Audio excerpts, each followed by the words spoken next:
Do you think that being yourself is freedom? Nietzsche would disagree, and perhaps you will too after what you are about to discover, because what you call identity may be nothing more than a random sum of expectations, fears, incomplete memories, and other people's opinions that you never questioned. And this is where one of the deepest misconceptions in history is born: the idea that simply accepting who you are is enough to live an authentic life. Nietzsche would look at this with a mixture of irony and compassion, like someone who sees an open door before a person who insists on remaining outside. He knew that the real challenge is not accepting oneself, but transforming oneself. And transforming oneself requires more courage than settling into any comfortable definition. The truth is, almost no one knows who they are. Most people simply repeat what they've learned without realizing they've learned it. Have you ever wondered how much of your personality truly originated from within? How much of your way of speaking, thinking, and reacting came from your parents, your childhood fears, and unresolved traumas?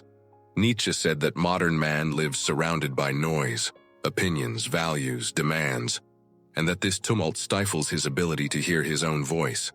How can someone be who they are if they've never had enough silence to listen to themselves? This simple question already destroys the most comfortable illusion of adult life, that you are the author of your own story, and it is precisely here that Nietzsche becomes even more relevant. Because in the modern world, we not only live surrounded by noise, but we are also shaped by it. You open the internet and find a million possible versions of what should be. A million voices explaining how to live, how to love, how to work, how to think. At every moment, someone points out what is right, what is wrong, what is beautiful, what is ugly. Faced with this excess, how do you know which of these voices truly belongs to you? Does any of them belong to you at all? Or are we merely copying fragments, adjusting our personality like adjusting filters on an app? Trying to find something that matches the environment, not our own essence? And what if deep down, what you call self is just a reflection of a world that pushes you to be just another cog in the herd? Nietzsche said that each individual needs to discover their own inner need, that which cannot be replaced, that which is theirs by force of life, not by choice of comfort. But how many people truly seek this? Most only seek approval. Most live trying to fit in. Most are afraid of disappointing, afraid of seeming strange, afraid of being questioned. How could someone like that become who they truly are? Perhaps that's why Nietzsche said that few are destined for this path. Not because it's elitist, but because it demands a brutal kind of honesty with oneself, a painful courage, a clarity that dismantles all social masks. Are you willing to do that? Imagine for a moment that you could turn off all external influences: family, friends, social media, culture, traditions, expectations. Who would be left inside you? This question isn't simple. It's frightening because it calls into question everything you believe to be solid. Nietzsche didn't want you to accept yourself. He wanted you to confront yourself. He wanted you to perceive every conditioning, every habit, every inherited belief, and ask, is this really me? It is in this confrontation that the process of becoming who you are begins. Not in the comfort of self-acceptance, but in the deconstruction of what you thought was immutable. But there's an even more disturbing detail. Nietzsche believed that you are not born being you. You become you. This means that your self is not a destination, but a path. It's not static, it's evolutionary. It's not a hidden essence waiting to be revealed, but a work in progress. And you are the artist. So why do so many people try to define themselves so early? Why do so many people want quick answers about who they are? Perhaps because the idea of change is frightening. Perhaps because admitting that you are always in formation means taking full responsibility for your own life. And responsibility for many weighs more than chains.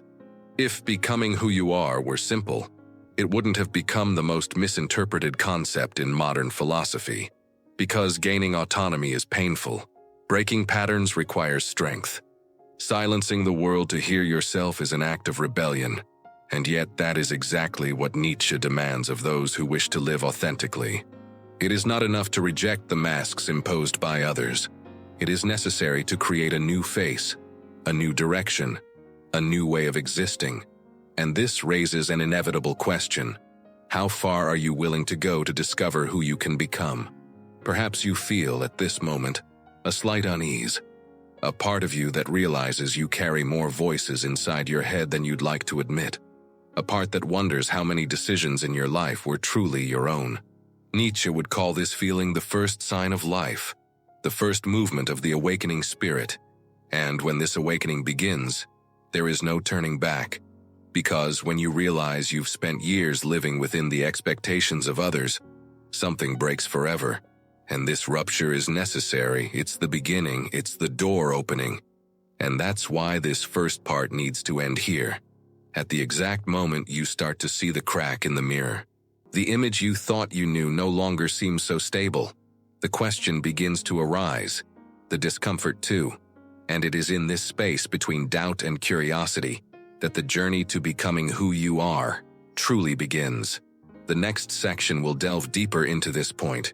But for now, it's enough to realize that what you call I might be the first myth we need to dispel.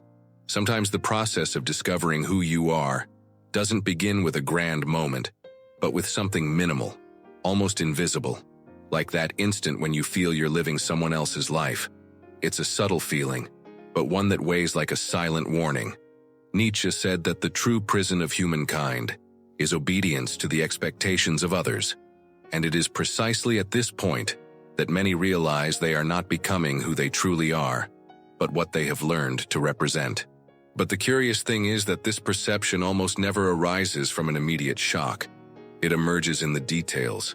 It's when you agree to do something you don't want to do, when you remain silent to avoid contradicting, when you smile out of habit and not conviction. These are small internal betrayals, accumulated like dust in a forgotten corner, until one day you realize you are breathing an identity that is not your own. Imagine someone sitting in a coffee shop, staring at their cup of coffee while trying to remember the last time they made a decision, simply because they believed in it.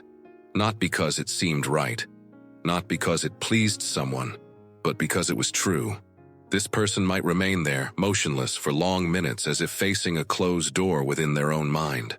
And curiously, what lies behind that door is not a clear answer, but a strange fog that mixes fear, desire, and a vague sense of possibility. Nietzsche would call this the beginning of individuation, the moment you perceive the falsity of the mask, but have not yet found the courage to remove it. The mystery lies in the fact that this process happens silently, yet transforms everything. It's as if life begins to send you small signals, not like supernatural messages, but like recurring discomforts. A conversation that sounds artificial, a choice that seems empty, a compliment that doesn't nourish you as it should. And the more you ignore these signals, the more they intensify, until they become unavoidable. The unexpected turning point comes when you understand that it's not the world pressuring you to be someone else. It's yourself, reproducing patterns that once served you, but now constrict you like old clothes. Nietzsche believed that the real danger is not losing oneself, but becoming so accustomed to loss that one calls it routine. And that's what you see in the eyes of many people who seem strong, productive, and successful. Behind the efficiency, there's a question they avoid. What in me is still mine? Perhaps you yourself have silently asked yourself this question while walking down the street, without knowing exactly why that thought arose. The scene is simple. Cars passing by. Ordinary noise, people focused on their destinations. But inside you, something stirs. A kind of suspicion that life could have more authentic contours, more your own, if you dared to cross the border of fear and touch what has been repressed. Simple tools of daily life begin to become strange symbols. The agenda where you write appointments that don't inspire you. The messages answered out of obligation. The tasks completed automatically. All of this transforms into silent proof that an entire life can be built as a sophisticated disguise. And this is where the unexpected point comes in. Sometimes you don't need a colossal crisis to awaken. A moment of lucidity is enough. That kind of moment Nietzsche called a little ray, a flash that cuts through the inner darkness and reveals, even if briefly, that there is something in you that never died, but that has been trapped behind years of social adaptation. And perhaps the most surprising element of this whole process is realizing how much it resembles something every day. Like organizing a forgotten room. You open a drawer and find things you didn't remember owning. Some you keep, others simply no longer make sense. The same happens with identity. You revisit beliefs, preferences, dreams, and realize that many were inherited.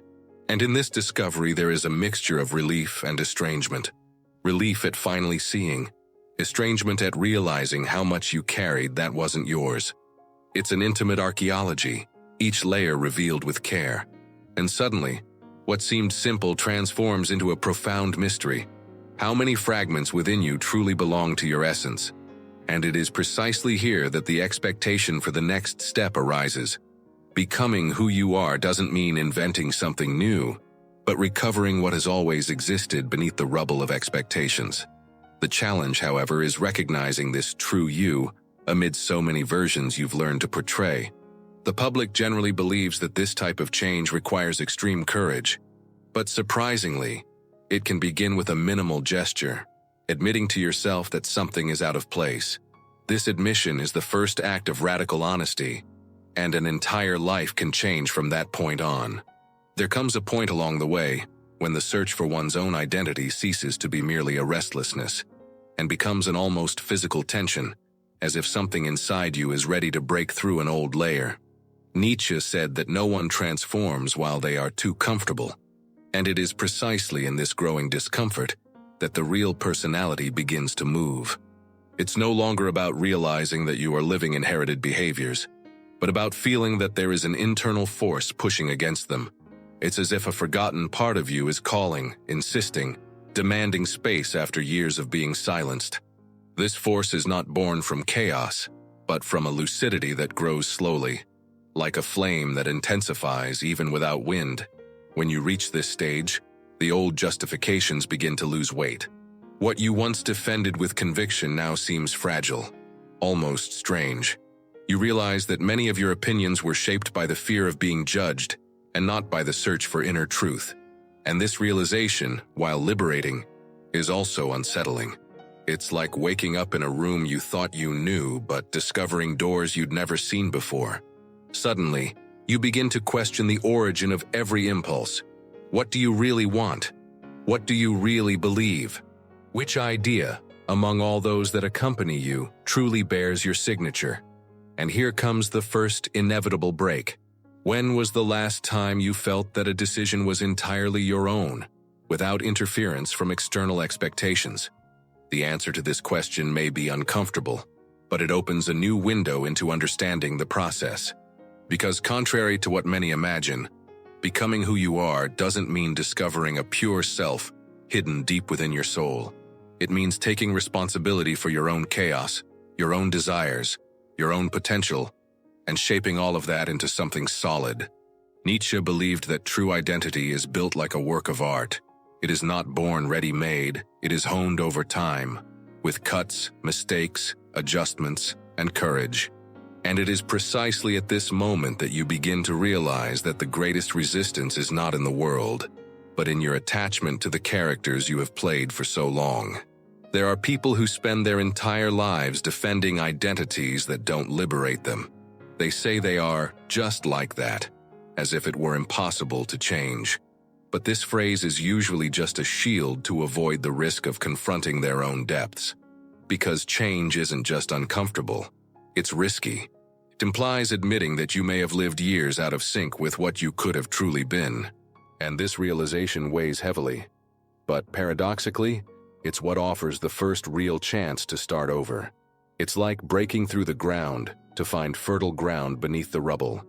And here comes the second break. Do you truly know what's inside you that you haven't yet experienced? Or are you simply afraid to discover it? This point in the journey is like walking down a dark corridor where each step reveals a new fragment of your own history. You begin to remember old desires, impulses you ignored, skills you set aside.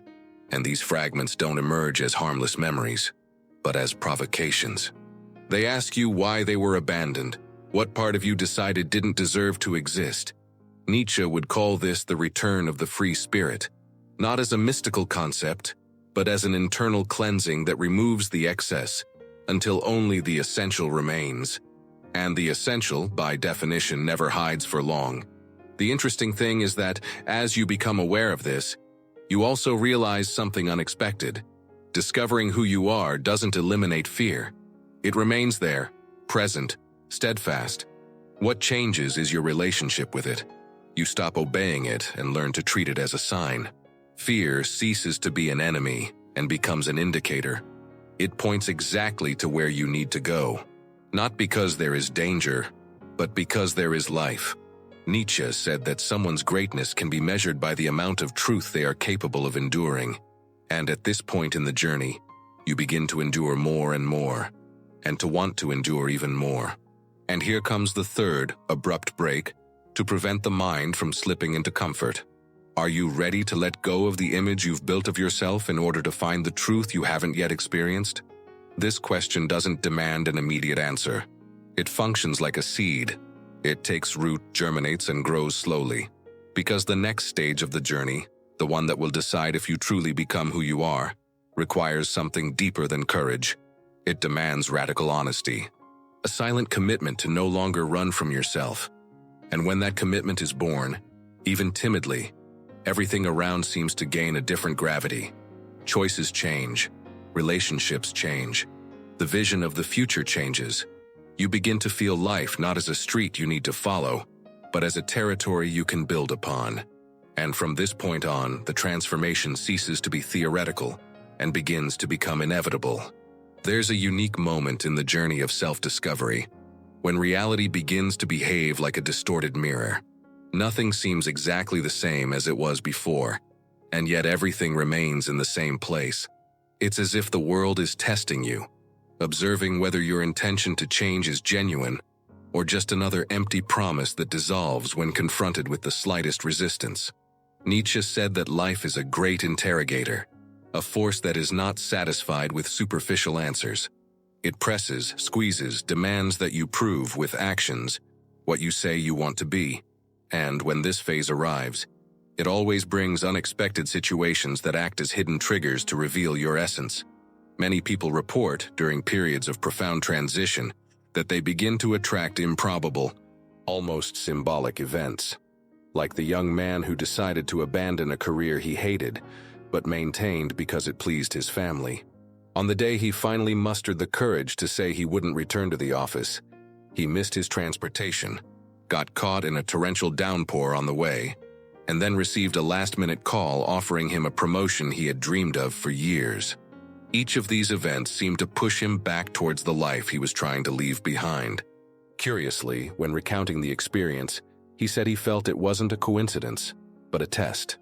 Life at that moment was asking if he really wanted to follow the new path, or if he was just looking for an elegant excuse to continue being who he always was. Stories like these may seem exaggerated, but they are more common than you might imagine. And in a way, Nietzsche anticipated this phenomenon when he spoke of eternal recurrence as a metaphor, the repetition of the same circumstances until the individual is able to act as who they truly wish to become. Life presents you with variations of old situations, not to hurt you, but to confirm whether your will is consistent. It's as if the universe has its own logic for measuring human integrity. And when you begin to perceive the pattern, something inside you changes. What once seemed like bad luck begins to reveal itself as a lesson. At this stage, the feeling of being between two worlds intensifies. On one hand, you no longer fit into the old versions of yourself. On the other, you don't yet possess the complete structure of the new version. It's like crossing a long bridge and realizing it sways with every step. But paradoxically, it is in this swaying that identity begins to gain firmness. Many describe this phase as a kind of accompanied solitude. You are surrounded by people, but few can understand what is happening inside you. And this silent solitude involves a hidden but profound question. To what extent are you willing to go to honor the truth that begins to emerge within you? Nietzsche believed that a person's character is revealed precisely when no one is watching, and that is the essence of this phase. You discover that integrity is not about public virtue, but about inner consistency. It's when you do what you know you need to do, even if no one will recognize, celebrate, or understand it. It's when you choose a path that seems lonely, but that, for the first time, doesn't seem wrong. It's when the world tries to pull you back, and you respond with a quiet firmness you didn't even know you possessed. And there is something profoundly transformative about this kind of firmness. It doesn't shout. It doesn't debate. It doesn't demand applause. It simply exists. It is also during this period that small signs begin to emerge pointing towards real change. Sometimes it's an old habit you abandon without suffering. Sometimes it's a conversation that would have affected you before, but now passes you by like the wind. Other times, a spontaneous courage arises to say no, where before there was only submission. These are seemingly small details, but they carry immense power. Nietzsche would call them micro-acts of will to power, small gestures that, added together, reconfigure who you are from the inside out. It's not the big decision that defines the new path, but the silent repetition of small postures that build the version you want to become. And just when everything seems to be settling into a more stable rhythm, the unexpected arises. It always does. A sudden conflict, an uncomfortable message, a negative outcome, a criticism that touches a sensitive spot. Life once again presses on, as if in a hurry to test the limits of its new foundation. And this moment is usually decisive. Some retreat, convinced that the pain of confrontation is a sign to give up. But there are also those who realize that this discomfort is, in fact, the last vestige of the old self trying to survive. Because every old identity struggles not to die. And this clash, although intense, is necessary. It is the final clash between who you were and who you are ready to be. This impact, this collision of internal versions, initiates a profound process that only gains meaning in the next stage of the journey. Because when you cross that threshold, something new begins to emerge, not as an abstract idea, but as a real stance. When the collision between the old and the new self finally happens, something inside you changes in a way that can no longer be undone. It's as if life has ripped away an entire layer of you, revealing an internal structure that has always existed, but now appears clearly. This moment is not calm. It comes loaded with tension, noise, and intense contradictions. It's the point where you realize there's no going back, even if part of you still tries to cling tightly to the past. Nietzsche said that true metamorphosis requires rupture, not gradual adjustment. And that's exactly what you begin to feel. An inevitable rupture that simultaneously frightens and liberates. From that moment on, the world seems to react to you differently. People who previously treated you with a certain predictability begin to find your new responses strange. Some distance themselves without explanation. Others try to pull you back into the old role you played. Some criticize. Some say you've changed too much, as if that were a serious accusation. But deep down, these signs are just indicators that you are moving forward. External resistance always arises when internal transformation becomes real. And at this stage, you begin to notice the pattern clearly. The closer you get to the truth of who you can be, the more the world tries to measure your determination. This process would be simpler if it came with certainties, but the curious thing is that it often brings new doubts. At each step, an uncomfortable question arises. What if I'm wrong? What if this change is just a momentary impulse? What if I'm distancing myself from something I still needed? These doubts appear like shadows stretching out at your feet. But Nietzsche reminded us that every great decision is born accompanied by vertigo. Vertigo is not a sign of error, but of height. And it is precisely at this point that you realize you are walking on territory that demands a courage you never needed before. That's when the first unexpected twist occurs. You find yourself in a situation that seems designed to test you. It might be an opportunity that arises out of nowhere, but requires you to give up something you've been building. It could be the return of someone from the past trying to rekindle an old version of yourself. It could be a tempting offer that would make you renounce your new path. These moments are subtle traps, not because they want to destroy you, but because they want to know if you are truly committed to who you are becoming. And the answer you give determines the direction of your next step. Something curious happens here. You begin to feel a kind of quiet strength growing inside you. It's not arrogance, it's not overconfidence, it's a new firmness, a solidity that forms silently, like a rock being molded from within. This strength doesn't make you immune to fear. but it prevents you from being dominated by it. You still hesitate, you still feel doubts, but now you make decisions despite them. And this despite is powerful. It's the kind of gesture that marks the line between the old and the new. It's as if, for the first time, you are choosing yourself without asking permission. At this point, other changes begin to manifest. You realize you are less willing to compromise your values to please someone. You notice that your patience with certain situations has decreased, not out of impatience but out of clarity. You realize that when you are silent, it is no longer submission. When you speak, it is no longer necessary to prove anything. Your posture changes, your energy changes, your boundaries change. And as this happens, you feel that something greater is about to emerge. It's like walking towards a door whose contents you don't know, but you feel you need to go through it. It is precisely on this path that the second twist emerges. It can come in the form of an unexpected failure, a sudden loss, something that seemed certain and suddenly falls apart. This unexpected break can shake your convictions, but it also has a profound purpose: to definitively separate what was still emotional dependence, fear, or a search for approval. Nietzsche knew that life removes from our path everything that does not belong to our growth, and it does so without gentleness. It happens like a cut that hurts but liberates, a cut that forces you to look at yourself without distractions. And when that pain pierces through you, something aligns internally. The vision becomes clearer, the intention becomes firmer. The path that once seemed hazy now begins to take shape. You understand that becoming who you are doesn't mean finding a fixed and immutable self, but taking responsibility for consciously shaping yourself. It means abandoning old versions and embracing unfinished versions. It means accepting that you are in permanent construction, and this understanding brings a new peace, a peace that is not calmness, but direction. From here, the journey changes in intensity, not because it becomes easier, but because you finally understand what you're doing. And it's this clarity that opens the way to the final stage, the one where you stop seeking mere understanding and start seeking practice, the stage where theory becomes life, and transformation ceases to be internal and begins to manifest in the world. When you reach the end of this journey, you realize there's no going back to the previous state. Life doesn't allow those who have already seen their own truth to live with their eyes closed again. Something within you has been definitively displaced, and this internal transformation demands expression in the external world. Nietzsche said that becoming who you are is not a destiny, but a daily commitment.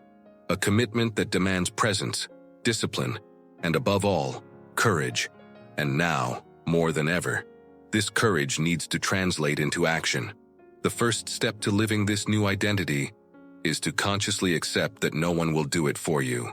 There is no savior, no supreme guide, no ready-made path.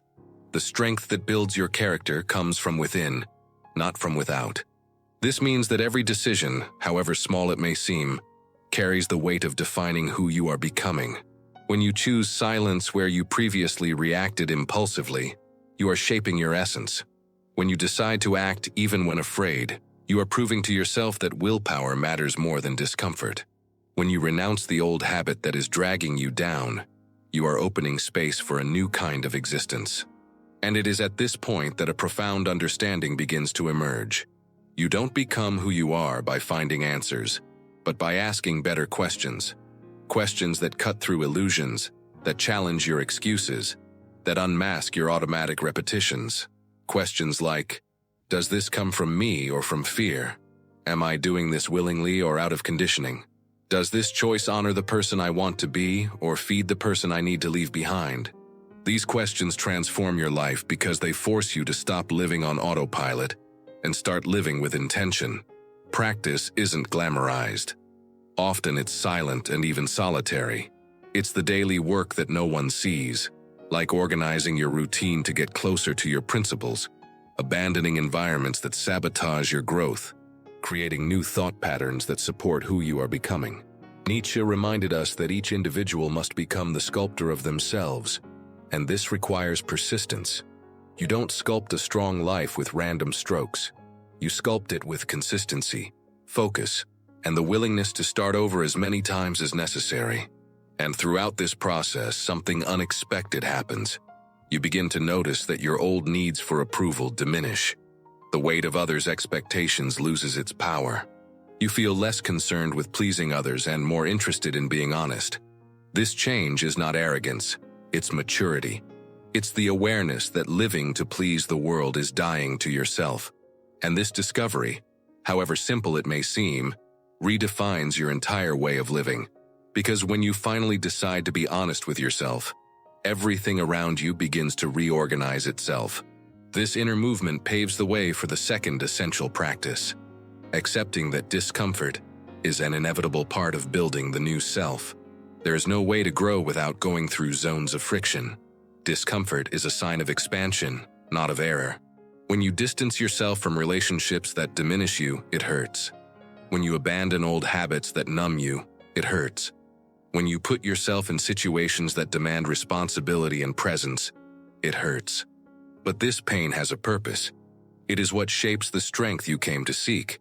It is what separates those who try to change from those who truly change. And, with time, you understand something even deeper. Becoming who you are doesn't mean finding a finished version, but accepting that you will always be an evolving project. It means embracing your own imperfection, not as a flaw, but as fertile ground. True strength doesn't come from rigidity, but from the ability to transform without losing your center. And that center is your will to get closer to your best version, even when no one applauds, even when no one sees, even when everything around seems to push you in the opposite direction. At this point, your life begins to take on a new meaning. Small gestures become declarations of identity. Simple choices reveal profound maturity. You stop measuring your worth by what the world says and start measuring it by what you know you are capable of becoming. And when this inner shift happens, you realize that you are finally on the path to becoming who you always were, but now with awareness. And that's why, at the end of this journey, the remaining question is simple yet transformative. What will you do now? Because all this reflection, all this depth, all this philosophy only gains value if you transform it into concrete action. Life doesn't respond to intentions, it responds to what you do with them. And from today onwards, every gesture of yours is an opportunity to affirm the new self that is being born. If this journey touched you, sparked some light, some restlessness, some real desire for change, then record it somehow. Leave a like, write a comment, even anonymously if you prefer, and subscribe to the channel to continue walking alongside those who also seek to become who they truly are. Here you are not alone, and this journey is only just beginning.